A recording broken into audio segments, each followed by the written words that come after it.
ተሸክመው ምስኪን አብይ ግዛ አብይ አህመድ ግዛ መለስ ዜናዊ ይሙት የማያውቁ ገበሬ የአማራ ገበሬዎች ልብሳችንን ካወለቁ በኋላ ሰልፍ ሲያዙ እኔ አጋጣሚ ከአምስተኛ አካባቢ ላይ ነበርኩኝ። ግንኙነት ከተደረገ በኋላ እንዴ ሲጨቀጭቁ ራሱ በፌሮ ሲወጉ አላስታውስም። ደንዝዟል ሰውነት።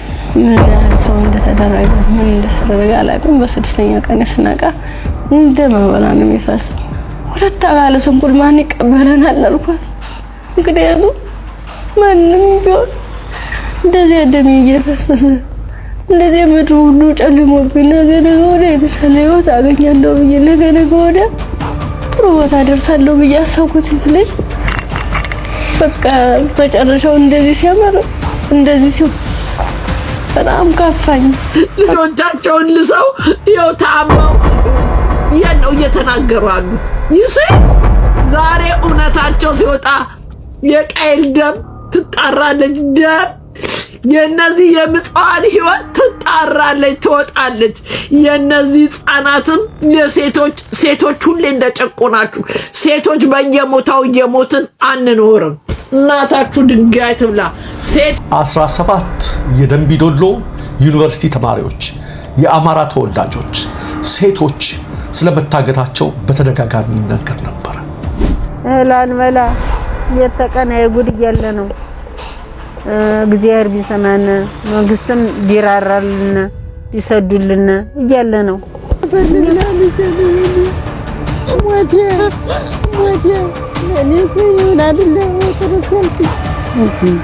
እኛ ልጆች ነጠላ ሲለብሱ ሎካል ህግ ይሰራል። ነጠላ ሲለብሱ ይከለከላሉ።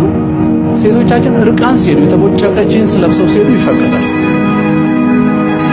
የኛ የሆነ ነገር ሁሉ ክልክል ነው።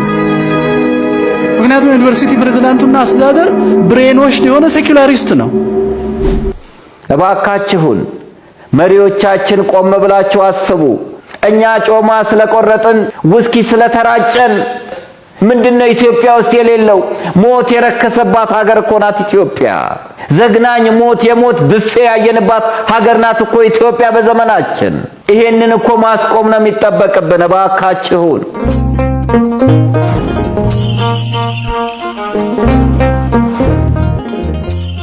ሰላም ጤና ይስጥልን። የተከበራችሁ ክብራትና ክብራን ውድ የልብ አምላክ ሚዲያ ቤተሰቦች ባለየም ላይ ያላችሁ ኦርቶዶክሳውያን በዛሬው ዕለት ደግሞ ወደ እናንተ እጅግ ሰግጣጭ በሰው ልጅ ህይወት የማይደርሱ ችግሮች እንደ ኢትዮጵያ ብሎም እንደ አማራ ክልል የተለያዩ ችግሮች ደርሰዋል። ይህ ደግሞ ከ5 ዓመት ከ6 ዓመት በላይ የተቆጠረ ስቃይና ሰቆቃ እንደተመለከታችሁት ነው። ተማሪ በዩኒቨርሲቲ ተማረልኝ ብሎ እናት አባት የላከው ወላጅ በእንባ በስቃይ ሲሰቃይ መኖሩ አብዛኞቻችን የምናውቀውና የተረዳነው ታሪክ ነው። ከነዛ መካከል ተማሪ ብርቱካን በይፋ መጣለች። በኢቢኤስ ቴሌቪዥን ላይ በዩቲዩብ ቻናሉ ላይ ተጭኖ የነበረ ቢሆንም ይሄንን ግን አስወርደውታል ማለት ነው። ግን ቀንጨብጨባ አድርጌ አቀርበዋለሁ ላሳያችሁ። እሺ ከዛ በኋላ ያ ሁሉ ነገር አለፈና ዩኒቨርሲቲ ገባሽ። ዩኒቨርሲቲ ገብተሽ ሁለተኛ ዓመት ተማሪ ሆነሽ ነው ይሄ ነገር ያጋጠመሽ። እንዴት ነበር እስቲ ጊዜውን አስታውሽ? ማለት በጣም ነው የሚከብድ። 3 ሰዓት ላይ ልክ ከላይ ወረ 3 ሰዓት ዘጋብኝ። መመለስ አልፈልግ እንደ ወጣሁኝና የሆነ ይሮራጣሉ ማለት ነው ሰዎቹ። ስንሄድ በቃ አራ እንደዚህ ተኩስ የተነሳ ማለም ትሄዳላችሁ በቃ በዚህ ሄዱ ነው በዚህና እንትን በሉ እዚያ ካግቡና ሲሉን እኛ በሰዓቱ ተኛን ተቆርቁሮ ነው የመሰለን። እኛ እንደዚህ ለማትረፍ ነው ብለን ተንደርድረን ራሳቸው መኪና ገባን። የነሱ መኪና ምን እንደሆነ ረብሻ የሚፈጥሩ ሰዎች በመጡበት መኪና ከፍተ ነው ከኋላ 1 ዓመት ከ6 ወር ነው እዚያ የቆየነው ጫካ ውስጥ ምንም ነገር ሳይፈጠር። ዓመት ከ6 ወር ምን ነበር የሚሏችሁ? ትጥቀናው ልንቀየራችሁ ነው ተጣጣቃላችሁ አለበለዚያ ያሰብነው አለ እሱ እንሰራለን አብረን ምን ይሆናል ይያሉ። የት ነበርስ የምታድሩት? እዚህ ውጭ ላይ ብዙ ጊዜ ዛፍ ነበር እንዲታከልል ተነመለኝ ነበር። እዛ በመጥቶኑበት ጊዜ በተለይ ለሴቶች አስቸጋሪ ሁኔታ የንጽህና መጠበቂያ ማግኘት ነው። ያንንስ እንዴት ነበር የምታሳልፉት? የምን ንጽህና መጠበቂያ ነው?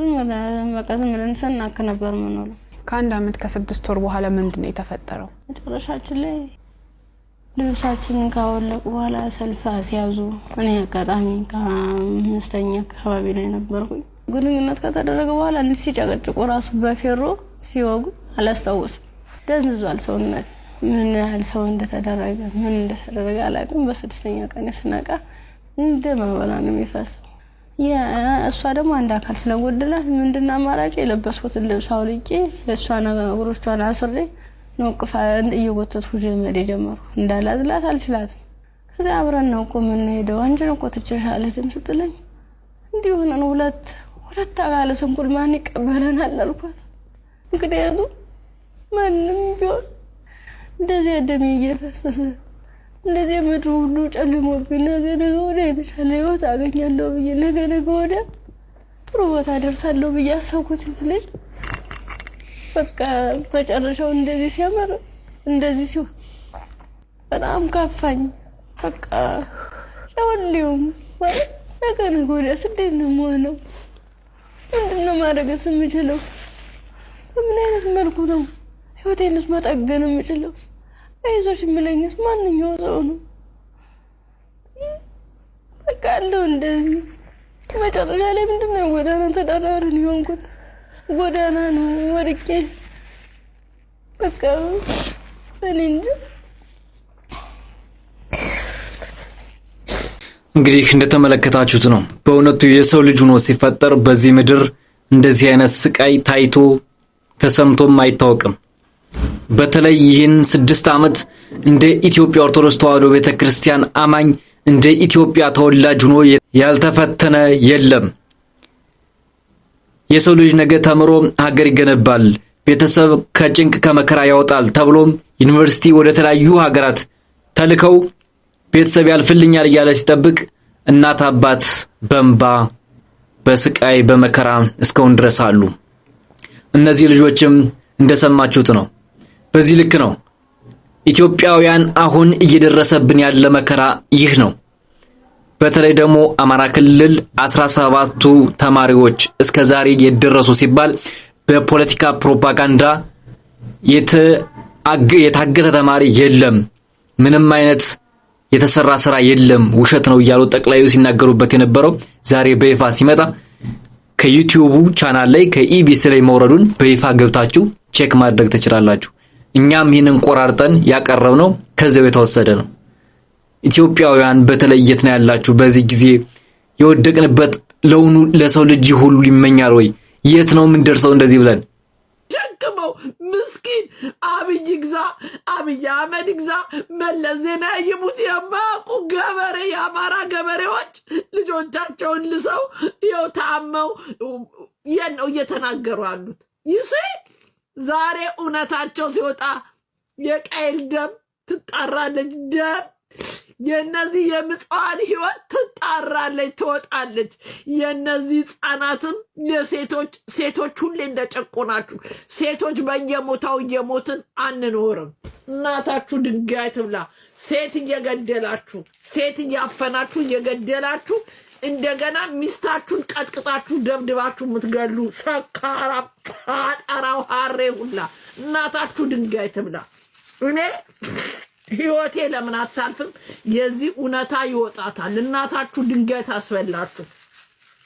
አጠራው ግማታም የቀነኒሳን ፎቶ ዘቅዝቀ ስትሳደብ የነበርክ ግማታም የገማችሁ ጥንባንሶች፣ አንድ አስቸኳይ መረጃ ለናንተ ለማካፈል ነው።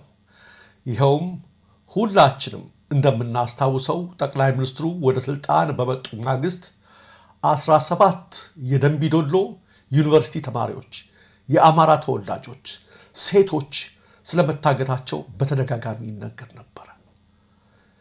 የነዚህ ተማሪ ቤተሰቦች ወደ አደባባይ እየወጡ ልጆቻችንን አፋርጉኝ፣ እሬ ልጆቻችን ያለ እሬ ሴት ልጅ ወላጆች እያሉ በእንባ እየታጠቡ ቢናገሩም የሚደርስላቸው አካል ጠፍቶ በመጨረሻ ዝም እንዲሉ ተደርገዋል። እንግዲህ እንደሰማችሁት ነው።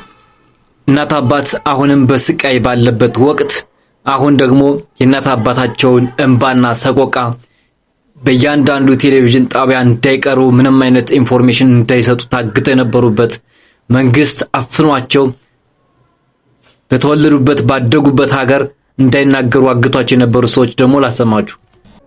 ላልመላ ሌት ተቀን የጉድ እያለ ነው። እግዚአብሔር ቢሰማን መንግስትም ቢራራልን ቢሰዱልን እያለ ነው። እኛማ መሬት በላይ የለም እያለ ነው እናለቅስ።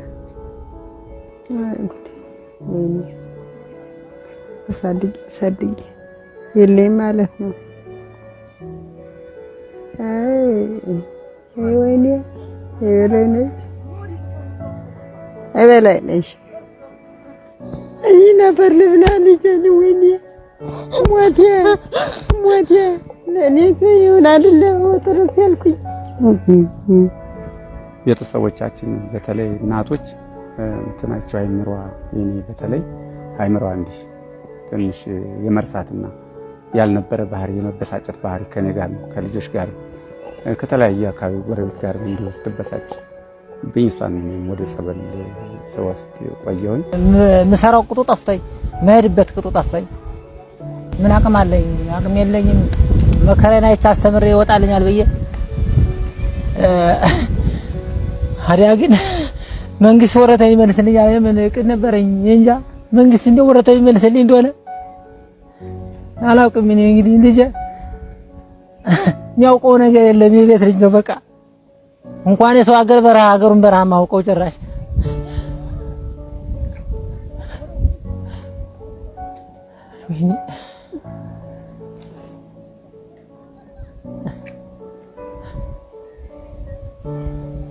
እናቱም የሱን ሁኔታ ሳታይ ጭራሽ ልጆቿ ልትመራልኝ አልቻለችም።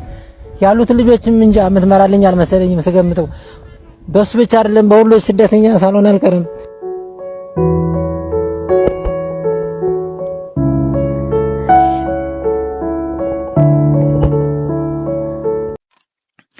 የአባቶችን እንባ በዚህ ልክ ነበረ። የዚህ ጊዜ እንጩህ እንውጣ ሲሉ አባቶች ታፍነው የነበሩት አባቶች በዚህ ልክ ሲናገሩ ነበረ። ዛሬ ይህ መረጃ ሾልኮ ሲወጣ መንግስት ደግሞ አሁንም አፈነውን ቀጥሎበታል ማለት ነው። እናት አባት ሻንጣውን አስይዞ ልጄ ተምሮልኝ ይመጣል፣ ነገ ብርሃን እናያለን፣ ነገ እኔን ተስፋ አድርጌ የምጠብቀው ልጅ ነገ ለኔ ለሀገሬም ለቤተሰቦቼም ይደርስልኛል ብሎ እናት አባት ሻንጣ አስይዞ ልኮ ዛሬ ይህን አይነት መርዶ ሲሰማ ልጅ ጎዳና ወድቆ ሲያይ ልጅ ተደፍሮ ሲያይ እንደራሳችሁ እዩትና እንደራሳችሁ የኔ ልጅ ዛሬ ደህና ናት ብላችሁ እያንዳንዳችሁ አሁን ይህን የምትመለከቱ በሙሉ የኔ ልጅ ደህና ናት ብላችሁ ማሰብ የለባችሁም። ነገ በየቤት እያንኳኳ እንደሚመጣ ማሰብ አለብን። ይህ ብቻ አይደለም። አሁን በተለያዩ ዩኒቨርሲቲዎች ነጠላ ለብሰው እንዳይንቀሳቀሱ እየተደረገ ነው።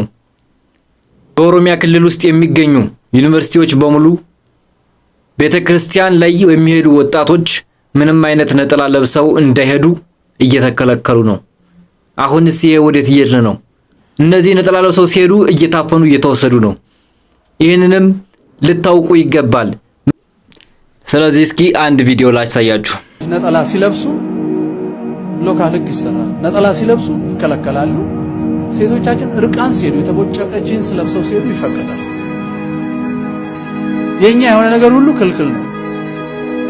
ምክንያቱም ዩኒቨርሲቲ ፕሬዝዳንቱና አስተዳደር ብሬኖሽድ የሆነ ሴኩላሪስት ነው። ብሬኖሽድ ነው። አእምሮ የታጠበ ነው። መሰልጠን የሚመስለው እኛም በመርዝ ጭስ ሲጨርሱን የነበሩ እግዚአብሔር የለም ያሉ ሰው ዝንጀሮ ነው ያሉ ማርክሲስቶችና ማቴሪያሊስቶችን መምሰል ነው ብሎ ያስባል። ዩኒቨርሲቲ ሰው ባህሉን የሚጥልበት ማንነቱን የሚረሳበት ኒውትራል ማሽን ዝም ብሎ ለማምረት ዲግሪ የሚሰጠው ማሽን እኮ ነው የሚሰሩት። ሰው ሳይሆን ማሽን ነው የሚሰሩት። ሃይማኖት የሌለው ትምህርት ሰውን ማሽን ነው የሚያደርገው፣ ሮቦት ነው የሚያደርገው። ሮቦት ከሆነ ደግሞ ሮቦት ምራብ መምሰል አለበት፣ በልብሱ እንኳን በአነጋገሩ ሳይቀር ማለት ይሄን ያደርጋል። ከዚህ ጋር ታይዞ እንግዲህ ትልልቅ አባቶች መልእክቱን አስተላልፈዋል። አሁን ላይ ስላለ ሁኔታ ደግሞ ጠበቅ ያለ መልእክቶችም አስተላልፈዋል። እባካችሁን መሪዎቻችን ቆም ብላችሁ አስቡ። እስከ መቼ ኢትዮጵያ በእንደዚህ በጦርነት ትታመሳለች? መግደል ነው ወይ ጀግንነት? የራስን ሰው ማጥፋት ነው ወይ ጀግንነት? ዛሬ ሁሉ ነገር አስጨናቂ ሆነ። ትራንስፖርቱ ያስጨንቃል፣ ደሞዙ ያስጨንቃል፣ ኑሮ ያስጨንቃል፣ የቤት ኪራዩ ያስጨንቃል። አስፈላጊ ነገሮችን በቀን 3 ጊዜ መመገብ አይደለም 2 ጊዜ መመገብ ያስጨንቃል፣ መልበስ ያስጨንቃል፣ ሰላም ማጣት ያስጨንቃል። በሁሉ ነገር ሰው እየተጨነቀ አንዳንዱ ሰው ብቻውን እያወራ የሚሄድ አለ። ወር ለወር ያልደርስለት ያለ የቤት ኪራይ ለመክፈል የተሳቀቀ ብዙ ሰው አለ። አከራይን ማየት የተሳቀቀ ብዙ ሰው አለ። ኑሮ የከበደው ብዙ ሰው አለ። የተጨነቀ ብዙ ሰው አለ። ትራንስፖርት የከበደው ብዙ ሰው አለ። ሰልፉ የከበደው ብዙ ሰው አለ። ሰላም ማጣቱ የከበደው ብዙ ሰው አለ። ወላጆቹ ሞተው መቅበር ያልቻለ ክፍለ ሀገር መሄድ ያልቻለ ብዙ ሰው አለ በሰላም መጥፋት ምክንያት። እንዴት ነው ማይሰማን? እኛ ጮማ ስለቆረጥን ውስኪ ስለተራጨን ሌላው ሰላም አግኝቷል ማለት እኮ አይደለም። የውሃ ችግር አለ፣ የመብራት ችግር አለ። ምንድነው ኢትዮጵያ ውስጥ የሌለው? ሞት የረከሰባት ሀገር እኮ ናት ኢትዮጵያ። ዘግናኝ ሞት፣ የሞት ብፌ ያየንባት ሀገር ናት እኮ ኢትዮጵያ በዘመናችን።